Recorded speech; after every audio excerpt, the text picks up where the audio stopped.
Welcome to the Higher Ed Geek Podcast, where we explore the impact of EdTech on the student experience with engaging, fun, and relevant conversations that honor the wide range of work happening all across the higher ed ecosystem. I'm your host, Dustin Ramsdell. I've been working in and around higher ed for the past decade, focused on student support and digital experience. Join me every week for discussions with some of the best minds in education technology who will be bringing you their perspectives on how digital transformation is reshaping the way we recruit, engage, and graduate learners. You'll hear firsthand accounts of how institutional leaders are developing their strategy, as well as get deeper on the stories of how these EdTech tools are being built to foster better student outcomes. With that, let's get to today's episode.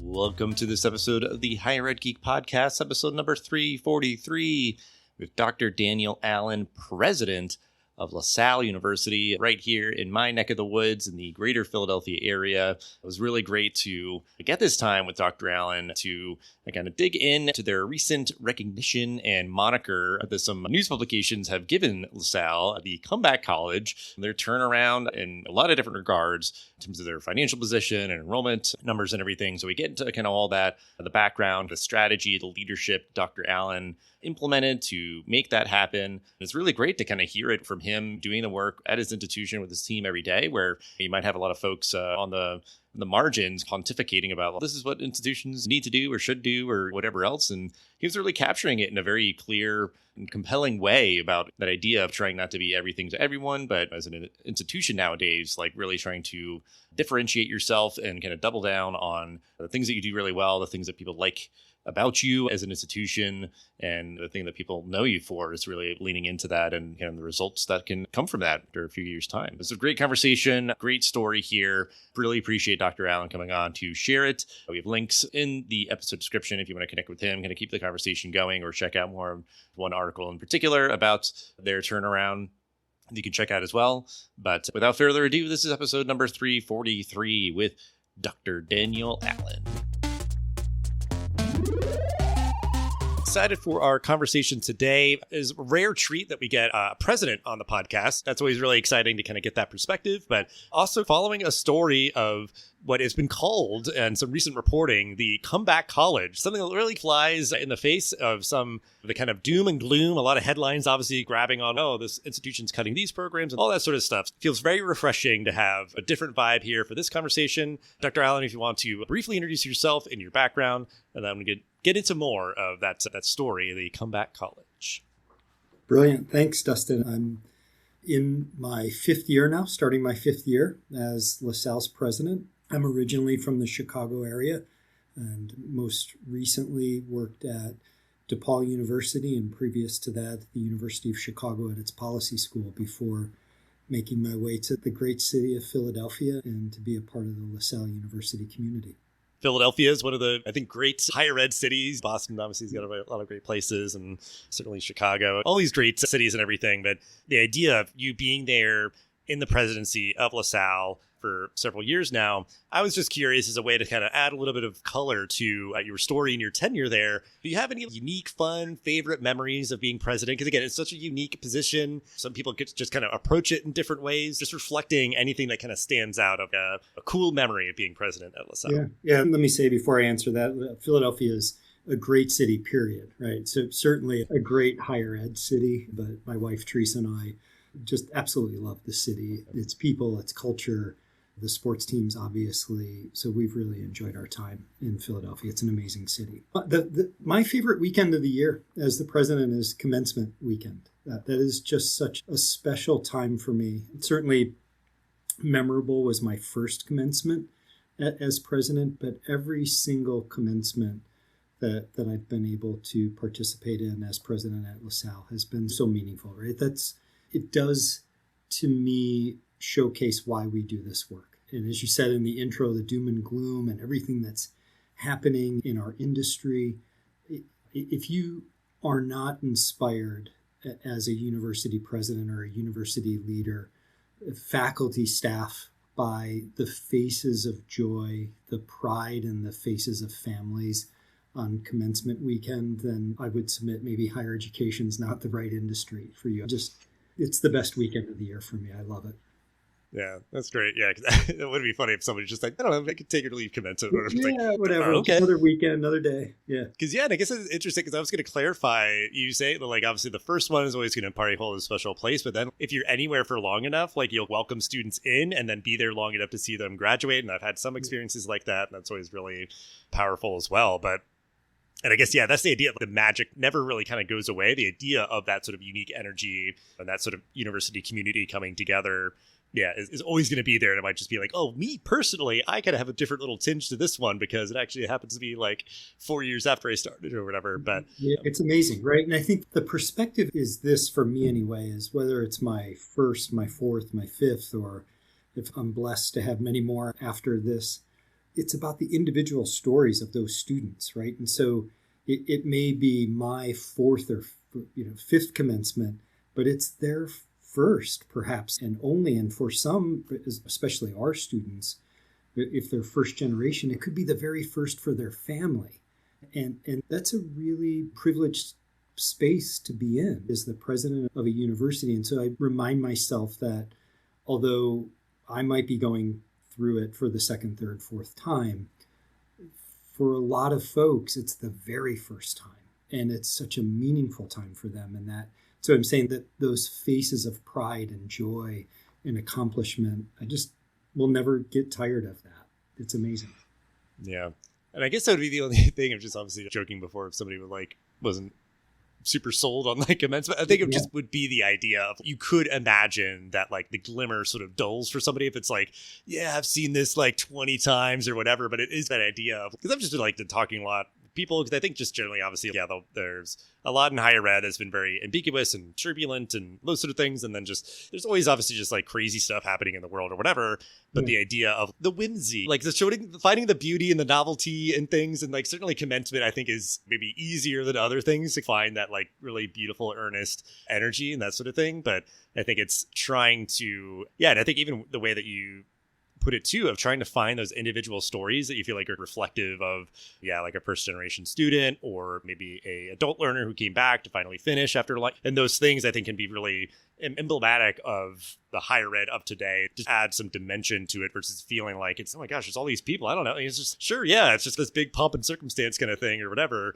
So I guess the telling a story, the identity, how to kind of segue into kind of our main talking point for today is that there's been some reporting in the news referring to LaSalle University as the comeback college. So that is a moniker that is kind of out there in the world. And I was just curious, doing some of the research, and just kind of share with the audience and kind of a little bit more of a concise package. If, in your words, talk more about the story, the events that led to that moniker. Yeah, so not unlike a number of colleges and universities, LaSalle has struggled with enrollment, and the demographics and enrollment challenges lead to financial challenges and all of the things that you don't have to work very hard to see playing themselves out on campuses across the country every single day. As you noted, you can find some outlet that talks about a university making some very difficult decision to address the enrollment and or budget or financial challenges that they're faced with. And so LaSalle was not immune to those things. And frankly, we still aren't immune to those things. But what we have been able to do in recent years is what I would say is bucking the trend as it relates to demographics. And we've had 3 straight years of increased enrollment in our first-time full-time undergraduate classes, 3 straight years of increased enrollment in terms of transfer students. Last year, we had to reopen 2 residence halls to accommodate the increased number of students wanting to live on campus.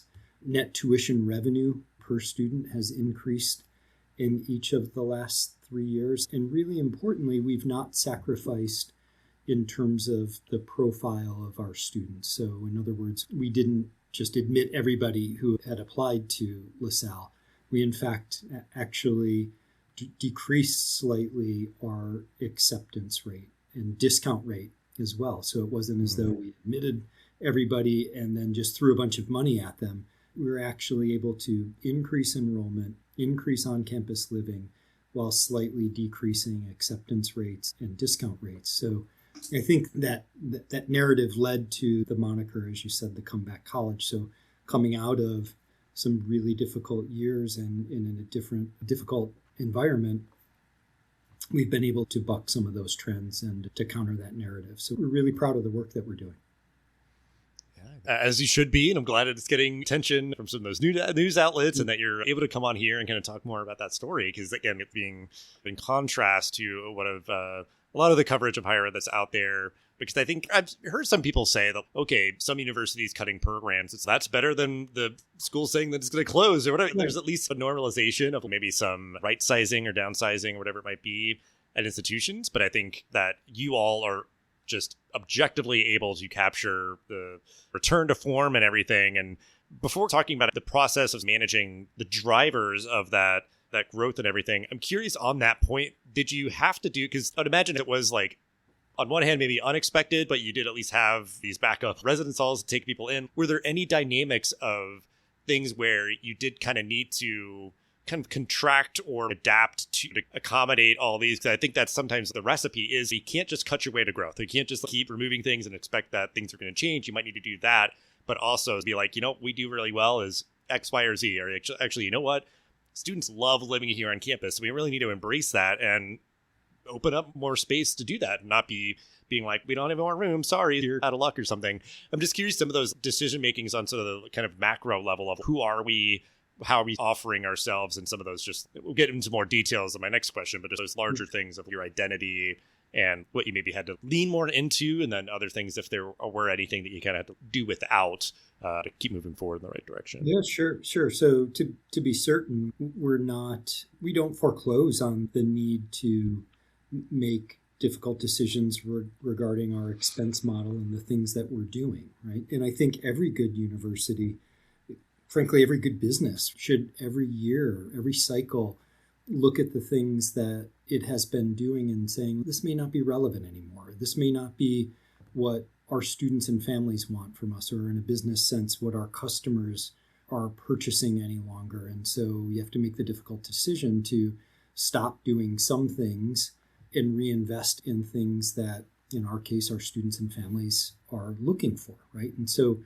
we will never stop doing that. I think that's part of what a healthy organization should do on a regular basis. But what we did do is step back and say, who are we? And why do students and families choose LaSalle? And what is the mission that we have been called to fulfill? So let's not try to be a university we're not. Let's not try to serve populations of students we weren't set up to serve, right? And really be comfortable with who we are as a university and what we do really well, and to use that language, to double down in that space and to revisit why we are here to begin with and what we do differently than other colleges and universities, and make intentional investments in those spaces. So at the macro level, as you said, that was something that we were quite intentional about in our thinking and our planning. Yeah, that's great to hear. And I think obviously, like the dynamics and the details of each institution hopefully going on a similar journey. It might be that we've seen some that like really downsize their athletics, or maybe do recognize like we're not a place that maybe people are going to be not going to be super desirable for people to move to and live on campus. We've got a really great thing going with our like online education or something. So let's like devote more resources to that. But at least that mindset and that sort of like strategic lens to look at things, I think, is absolutely the way that the kind of higher leaders need to proceed. Because it's like the differentiators and the idea of getting better at times at subtraction than addition. Because I think it's that idea of every university would love to be the Harvards of the world, keep adding on, keep building on, do all the things, be everything to all people. And I think, those tough decisions come around where it's just, if we're going to be humbly honest with ourselves, it's, you know what, actually, we're amazing at these things. We always get great feedback on them. So let's like lean more into that than kind of spreading yourself too thin and everything. That's it exactly, right? So it's not necessarily about becoming a better university entirely. It's about becoming a better, stronger version of your university and how you serve your students, right? So for example, for LaSalle, we're a teaching university. The name above the door, as I like to say, St. John Baptist de Lasalle, and we're a Catholic university, is the patron saint of teachers. We are a teaching university. So for us to try to chase a research agenda, and we have amazing faculty. Our faculty are so talented, and they do research, but that's not our primary function, right? Our primary function, our mission, is that interaction between faculty member and student in the classroom. And we have students and families choosing LaSalle because of what happens in the classroom. And again, that's not to suggest that we don't have pockets of undergraduate research and students who go on to graduate school and get into research on their own. But our mission is not research like other universities are focused on research. And so we step back from that and say, so what then needs to happen as it relates to the quality of our curriculum, our degree programs, what our faculty need as it pertains to that student-faculty relationship insofar as teaching and learning is concerned. And then really double down and invest in that, right? We also know that, look, we're in Northwest Philadelphia. We're in as we discussed at the beginning, in the great city of Philadelphia. We are not in a suburban location. We're not in a rural location. And so the things that come with being a university situated in a neighborhood, in a city, calls you to think about your obligations to the students and families you serve from this area and how you serve them given your geographic location. And so rather than trying to become the next Harvard or pick whatever university it is and chase whatever the pundits may be saying you should be doing in higher education, we took a step back and said, no, let's really focus on who we are, who we serve, why we serve our students and families in our community and our city and our neighborhood the way we do. And let's reinvest in that because we're really good at that. We're really good at that. And trying to go in a different direction is only going to consume resources and energy that we don't have that will come at the expense of the things that we're really good at. And so that's been a fundamental part of how we've been delivering some of the results that we talked about earlier. This episode is brought to you by Bolt, the AI agent engine for higher education, built by Element 451. Here's the thing about higher ed right now. Your team doesn't have a software problem. They have a bandwidth problem. Prospects go unanswered, students don't get the support they need, and your best people are burning out trying to close the gap manually. Bolt fixes that. It deploys specialized AI agents into the systems you already run, whether that's Element 451, Salesforce, Slate, or anything else, to actually do the work that's been falling through the cracks. Answering student questions, evaluating applications, surfacing risk signals, engaging prospects, around the clock, nights, weekends, and every break included. It's not a chatbot bolted into your CRM. It's not another generic AI layer. It's purpose-built for the higher ed student lifecycle, with SKUs for admissions, marketing, and student success. If you've been wondering how AI actually shows up and does the work instead of just answering questions about it, that's Bolt. Learn more at element451.com. Yeah, and we'll make sure to link out to some of the stories in case folks want to get more into the details of everything with this comeback and everything. But yeah, the other thing, just you noting, because I think there's, again, certainly just because of location and that sort of thing, like the unique variables or just, whatever state or whatever, just the history of an institution is. But that idea of being in a city, you might just really need to be honest about real estate's expensive and we're not really going to be able to build any more things. So it's like the creativity and imagination could be like, how can we incorporate maybe some of those courseworks or learning outcomes or just folks on the team to then just be more effective and efficient and all that. But I think like a story like this, sometimes people want the like simple silver bullet like answer of how did you do it? How did you get there? Yeah. So, and I know that the answer is going to be like a lot of things. So certainly just feel free to name drop if there's any like super notable things that you want to call attention to. But what I'm curious about is that idea of like you as the president needing to try to manage all those different goals or projects or things simultaneously that then kind of coalesce to be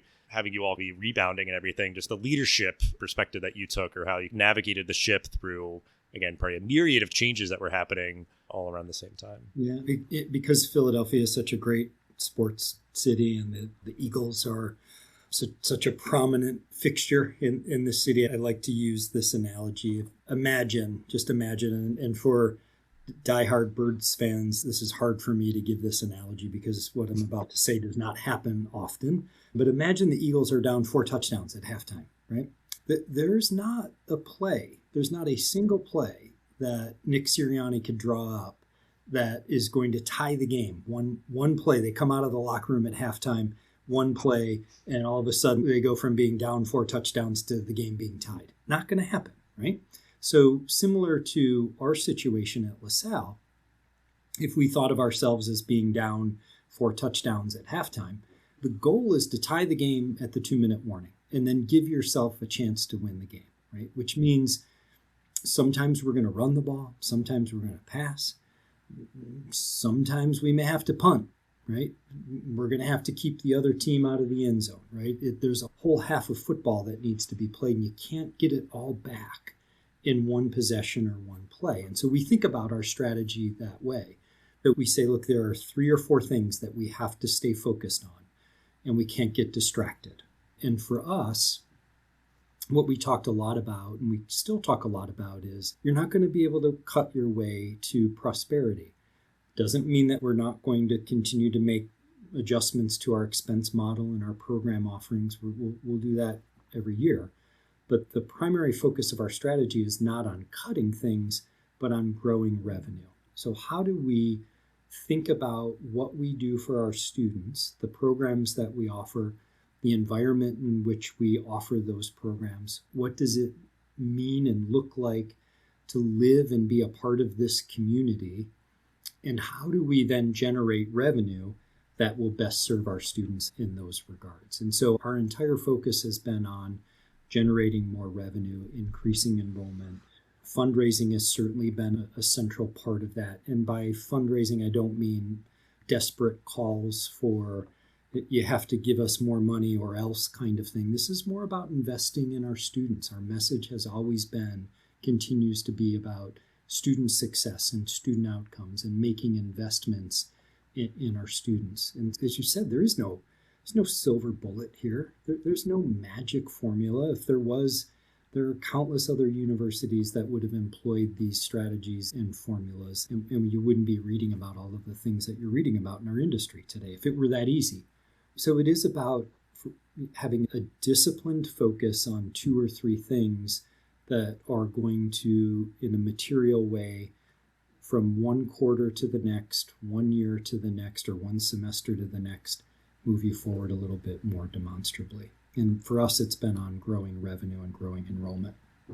Yeah, and I guess it's interesting is because I was like thinking, oh yeah, I'm sure you guys were like maybe doing all sorts of things, and to a certain extent you were, but finding the signal through the noise was like, ultimately, we need to be able to measure that we are increasing revenue. And again, either implicitly or explicitly, that is increasing enrollment in your programs or your school or your college or whatever else, or driving more alumni engagement or giving and that sort of things. I guess I'm curious, that build on that kind of portion is the idea of what that journey was like. If you had a lot of ideas as you're talking with your team and working with your team of like how to achieve that. So I'm curious, those things that sort of like the things that felt like novel, new, different paths that you took, and just what that experience was like with evaluating, oh wow, okay, cool, this is something that is contributing to those results, and then you start trimming the hedges to keep it nice and clean moving towards your goal. Yeah. I'd say there are 3 or 4 things, and I don't necessarily think of them as novel. I think of these as, this is what a good university should be doing, right? And yet I guess other folks would say, that's a really interesting idea, and I think, oh, okay, I guess if it's interesting to you, but I think that's just what we should do. So first, we really focused on what type of student chooses to come to a university like LaSalle. And then we're hyper-focused on where we were going to recruit those students. And so, again, like Northwest Philadelphia, the city of Philadelphia, students who are comfortable and are interested in studying in a neighborhood in a city is where we went to identify and recruit students, right? And so we stopped investing as much time and resources in students from certain states that we would say, why would a student from that state want to come to Philadelphia? That there's just not a lot of things in common there, right? But you could imagine that a student from a bigger city outside of the Delaware Valley might feel really comfortable being in a city like Philadelphia. So we shifted that. That was one thing that was really important, and invested in going to cities, states, and high schools that were serving students, and there were students who were aligned with the type of university we're living in and going to high schools. That was really important.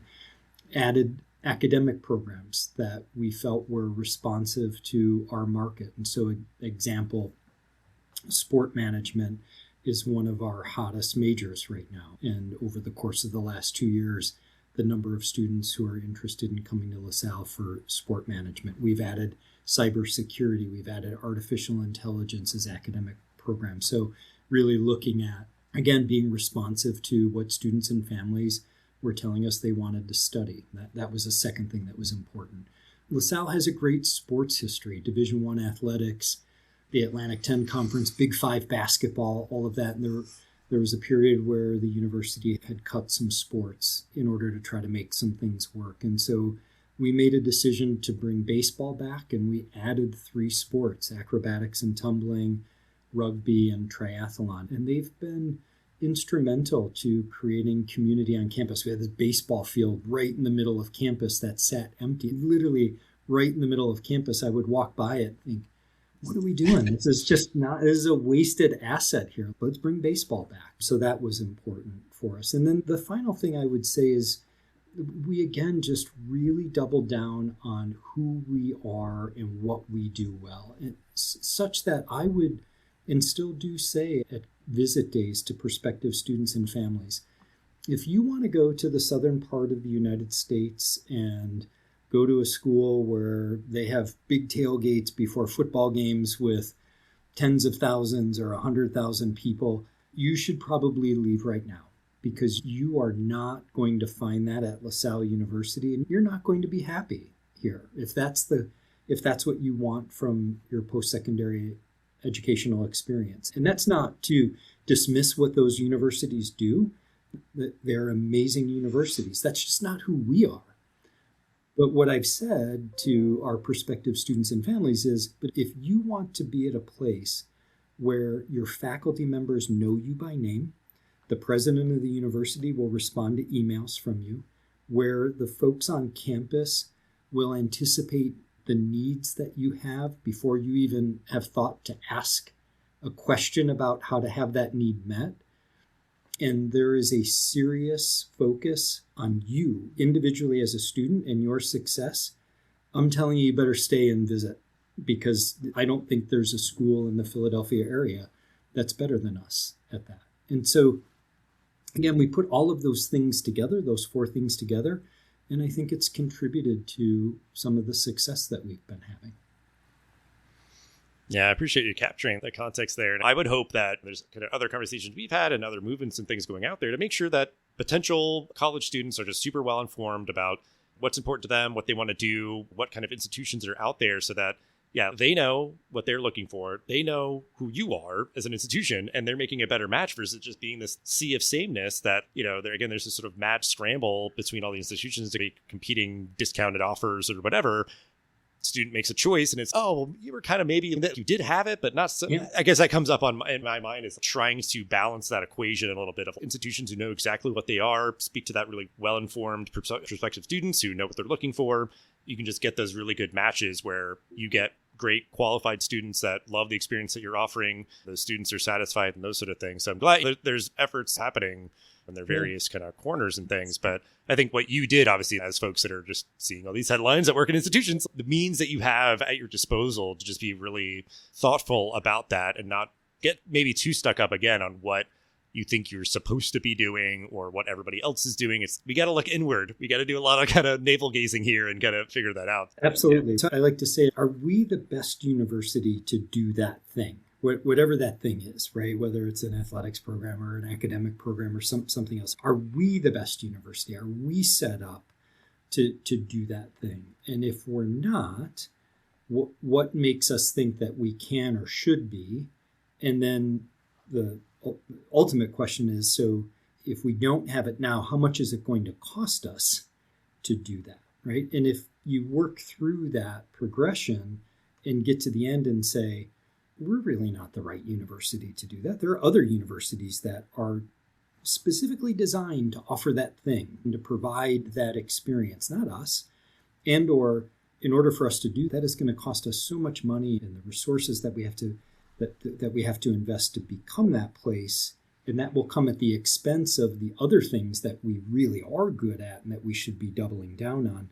Then we just shouldn't do it, right? But if the thing it is aligned with the identity and the mission of the institution and the students you serve and the history of the university, then it begs the question and further investigation around whether or not now is the time to implement the program, start the program, whatever the case might be. But I think it's really important to begin with, are we the best university to do this? And if not, then just be really honest. Say that let's not do it, right? Let another university do it.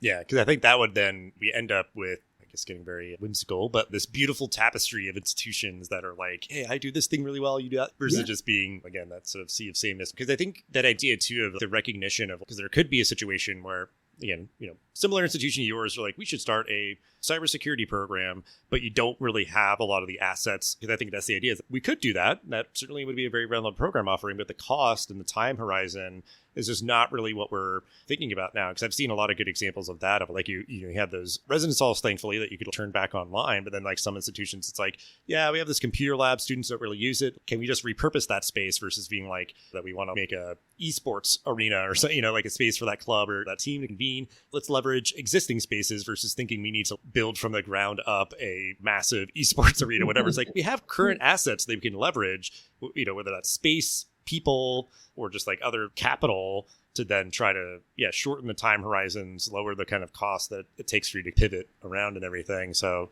I think that is an important recognition that's just going to be a part of the mix and everything. And I guess just speaking generally, like, I'm just imagining you with your executive team or the board and all that. Were there a lot of like differing ideas? Because again, I just feel like it is probably a moment where some people are going to be like, yeah, we're supposed to do this, or we can't do that. Or were the dynamics in some of the rooms as you were like developing these ideas and your strategy, like, I guess, what was it like to maybe build the coalition to get people moving forward? Because I think that is sometimes where there's a lot of inertia. There's maybe a lot of like resistance or almost kind of comfort in the known versus, I don't know, we're going to be taking a risk by, trying to change things up. Like, just curious, like very anecdotally, just a brief reflection on like how it felt to be moving this ship now to, again, what resulted in a great comeback. But I'm sure maybe at the time there was like some hesitation or things like that. I'm just curious, any anecdotes you reflect on? Yeah, no, that certainly is the case. Right? We are blessed with a number of really smart and talented and experienced individuals, whether those folks are on our board of trustees, on different advisory boards for our schools and departments, part of our alumni community, faculty, staff, you name it. There are a lot of folks with really great ideas and who care deeply about the institution. And so that process of listening carefully and respectfully and filtering those ideas and understanding what's behind the idea and why an individual wants to pursue one path versus another was definitely part of our process and an important part of our process, right? Because you always want to be respectful of the folks who want to help. And if you foreclose on those conversations, you could miss out on some really good ideas. So we were open to and listened to a lot of different thoughts and opinions on that. And continued to come back to what I believe is that in my time in higher education, I've not seen an instance where a college or university has chased the shiny, bright new toy, and that has led them to a sustainable place of vitality. It always seems to me that if an institution chooses that strategy, meaning chasing the next new thing, you're always going to be chasing the next new thing.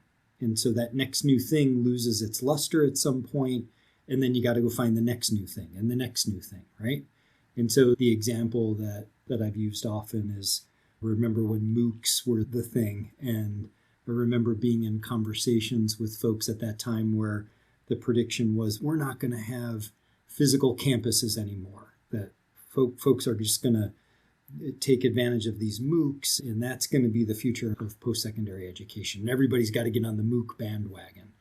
And that really didn't work out too well, did it? Now, we've learned some things, I think, and we've made some adjustments to different ways of offering content, but the substance of the university in terms of teaching and learning didn't change. And so we just had to revisit some of those examples of past history where chasing some bright, shiny new toy that was not consistent with the mission and or the calling of the university never really materialized in terms of long-term financial sustainability and or vibrancy.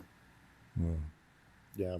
Yeah, I think that's a good call out because, I think it's always going to be the not super flashy things that all kind of coalesce in terms of just your inner workings and processes and administrative approaches and stuff where, you can definitely get cool new, digital tools and platforms and whatever to use all these different cool stuff to move you forward in kind of a technological perspective. And we've talked a lot on this podcast about the digital transformation impacting institutions. But at the end of the day, a lot of those are things that are affecting the infrastructure of the institution. And some of them might be very student facing. But I think best case scenario sometimes of an institution, which some can be successful if they're able to endure. And I was thinking kind of metaphors of the idea of you're chasing the flashy thing, you fumble and stumble your way. So you get there, you're a little ahead of the pack, but now you've got a bunch of bumps and scrapes and bruises. And it's just some people just don't have the appetite for that, which is fine. Or other people, it's just, I can't do that. I'm not going to be able to survive just fumbling and stumbling my way through to the next big thing. But to carry that through, you can learn a lot from that person doing that. Oh, they went about that and ended up hitting some friction, some walls and whatever else. Yeah, the MOOC example is like, digital education now, I think, is in such a better place because we understood that obviously, again, bigger is not better. Having kind of cohorts and having facilitated live sessions with faculty and just approaching those in different ways. And so many other great tools have been put into the teaching and learning space. Yeah, that was such a stark example of looking back. It's, man, we really didn't have much imagination, did we? Those are pretty basic by today's standards kind of things that we thought were, going to disrupt and change everything. So I think, that to tee up our final question, because I think that is absolutely one good, solid bit of advice of taking a measured approach to new innovations and stuff that come out is not feeling necessarily the pressure to have to be the early adopter and all those sort of things. So I will give you the final word here. Any other bits of advice that you would give to other higher ed leaders that are navigating this moment? Yeah, I keep coming back to this idea of knowing who you are and knowing who your students are and knowing why your university has been asked to serve those students and those families and those communities, and being honest about the value that you bring to that part of our higher education landscape. And there is, you mentioned this rich mosaic, right? There's a desperate need for that rich mosaic to be honored. And not every student does well at a really large institution with all of the things that large institutions offer. There's another set of students that would not do well at universities like Lasalle either, right? They need a different type of institution. And so we have to honor the idea that the diversity of learners in our country, and if you think about internationally and students who are coming from outside of the United States to study in the United States, the diversity of those learners, the diversity of their needs, what they want to do with their lives and their careers, how they best learn, what environment allows them to become fully human during their time with us. We can't rely on a prototype for a college or university to serve that diversity of learners and that diversity of needs and the diversity of goals. And so we need that rich mosaic of institutions, which demands us to then be really honest with what part of that tapestry we occupy and to do it really well. In other words, it's, as we've said, water your own lawn and things will work out well for you. Yeah, I think comparison is the thief of joy, or I don't know, any number of turns of phrases about that sort of letting envy and any of those things like lead strategy is just a fool's errand and massive fool's errand. Right. Yeah, and I think it's just really refreshing.